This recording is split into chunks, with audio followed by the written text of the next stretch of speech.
partir de quel score pour la synthèse des nouveaux, pour le design, le drug design rationnel, à partir de quel score est-ce que vous considérez par exemple que vous avez de docking, est-ce que vous avez un hit? C'est-à-dire, vous avez cristallisé par exemple un ligand avec votre protéine. Donc c'est aussi une question que je me posais, c'est est-ce que la conformation dans laquelle vous l'avez cristallisé, c'est forcément une conformation qui existe? Quand on fait un rayon X avec le fragment dans le site actif, là, à ce moment-là, on a quand même un snapshot de la manière comment le petit ligand il va se lier. Par rapport à votre question, c'est que, et c'est pour ça que c'est très important d'avoir tous les outils pour faire le fragment to lead, de le faire très interactif.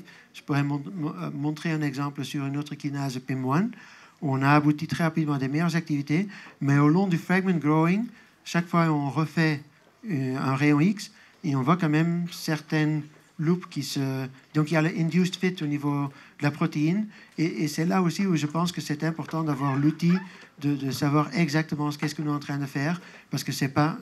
c'est exactement... Et c'est là aussi où je pense que le linking approach a peut-être aujourd'hui moins marché, parce que le petit diapo là, il montrait quelque chose de très beau avec un ligand là, mais pour moi, c'est plutôt le ligand là va induire un certain induced fit au niveau de la protéine, et un autre ligand, il va introduire un autre induced fit par rapport.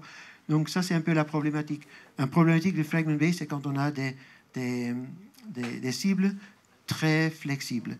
Et j'ai pas parlé d'une autre molécule de TMC 278, de la non-nucleoside reverse transcriptase inhibitor au niveau de HIV.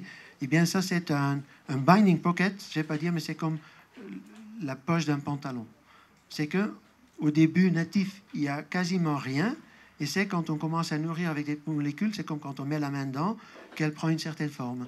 Et dans ces cas-là, le rational drug design est déjà plus compliqué. Donc, je suis pas en train de dire qu'on a là le sacré Graal. C'est une technologie complémentaire.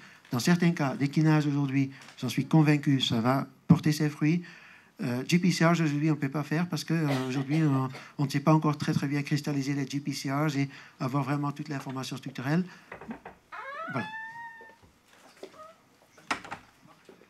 Vous avez beaucoup parlé de molécules qui ciblaient les domaines catalytiques. Vous en cristallisez pas aussi avec dans d'autres poches? Je crois qu'on va se prendre un peu de temps après parce que je crois que là, oui, parce qu'aujourd'hui, quelque chose de nouveau qui se pointe, certainement au niveau des kinases, c'est qu'on peut en effet, au lieu d'aller attaquer le ATP binding site, dans certains cas, eh bien, on peut aussi aller sur des sites allostériques.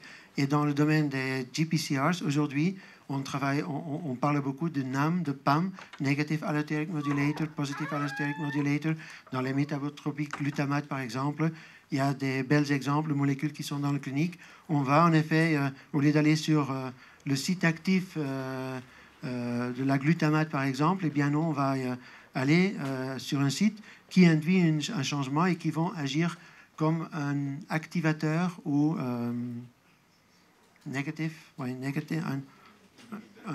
inhibiteur ou un diminueur. C'est pas un inhibiteur en tant que, mais un modulateur. C'est vraiment de la modulation. Là, il y a de plus en plus d'exemples.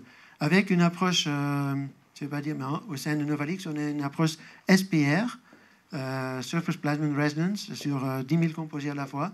On peut aller très très vite.